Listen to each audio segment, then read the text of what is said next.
Hey y'all, we're back. This is the 5-year boat review on the COBIA 201. Our first video is right after we got the boat, probably about 5 years ago. So today I'm going to kind of go over some things, how we like the boat after 5 years, some things that we would change, some things we'd do different, and some things that we love about the boat. We're going to start at the bow. In the first video, I talked about the bow light being in a weird place because the anchor line would hang on it when you're anchored up or whatever. Well, as you can see, we now have a Rodan there. So we replaced our navigation light with the Rodan.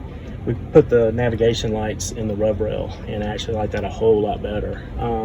The Rodan is, I think, 120 volt or 100-pound thrust. The only thing I don't like about the way that it was wired is that they put the socket right here, so it's kind of, it's not out of the way. And when you're hitting waves pretty good, it wants to bounce out. Everything's good with compartments. In the first video that we did, this seat right here, they had to replace the block kit. Well, guess what? They replaced it and it's broken again. So, but as long as you put a person in there, it ain't gonna flop up over. As far as the powder coat's kind of stayed in pretty decent condition. What we do have is we have some chips here, and then like right on the edge of the chair over there. The cushions aren't in. The cushions haven't been in this boat since after the first year. Made some upgrades to the radio. It had a stock JL audio system in it. So we pulled that out and we put this Mamma Jam in there, the Media Master 50. The only thing is it was kind of a weird, the other radio was kind of weird, so it left a big old hole there, so we had to, we put a plate kind of behind it. So we added that, we added an amp.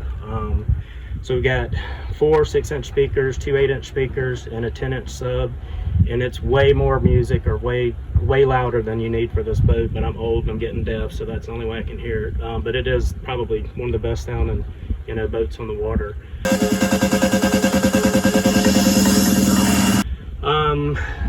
As far as the Garmin, all the electronics are still the same. Thought I had an issue last week with the Garmin, but it wound up working itself out. Don't know what that was about. First video, still having a problem with this lean and post chair sometimes. If you're on the very front edge of it, it wants to kind of open up on you. So we're fishing today. One thing that I talked about in the first video is that this boat wouldn't be a very good fishing boat for more than 4 people. And to be honest with you, fishing 4 people on this boat, if you're snapper fishing, yeah, it's kind of a pain, because you can see there's not a lot of room on this boat. It's been a good boat. It's a good in-between boat. It's a good boat for a family with small kids or whatever. Good cruising boat. It's got the Yamaha 150 on it. I've got right at, I think, 500 hours on it. Do the maintenance pretty regularly, usually before every 100 hours. I've changed the impeller every single time we've done maintenance on the boat. As far as range on the boat, when we first got the boat, I said we probably wouldn't be going off more than 10 miles. We've pushed it to like right at 40 miles. And surprisingly, it's got to be a calm day to do that. Surprisingly, we didn't use very much fuel. That same day we trolled, and I think that whole day was probably about an 8-hour day. And I think I had still like a quarter of a tank of gas left. It holds 60-gallon tank. So we're very, very happy with that. Not a fast boat, and especially after adding the weight, because with the Rodan and the 3 batteries, we probably added 150 pounds to this boat. So it's almost a whole nother person.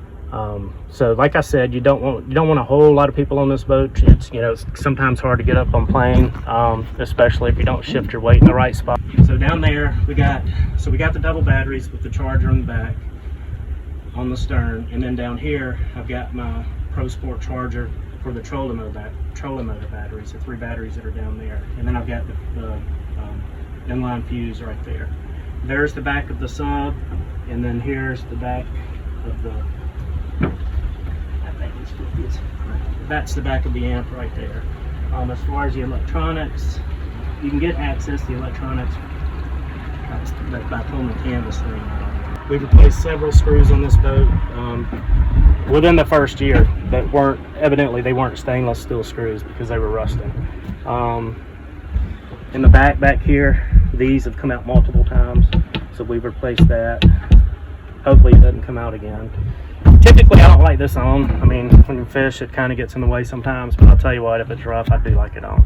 fortunately today's nice and calm. The big thing is maintenance. If you maintain your boat, it'll last a long time. And this one is for sale. So yeah, if you're interested, the boat's kept at Zeke's Marina in Orange Beach. I don't have a trailer for the boat, but if you're interested, just post a comment and we'll get back in touch with you. Check out Bearded Brad's channel, and I think Captain Matt might be coming up with a channel, but check out Back Bay Charters if you're in Orange Beach. There's Captain Matt over there. Anyway, peace out. See y'all.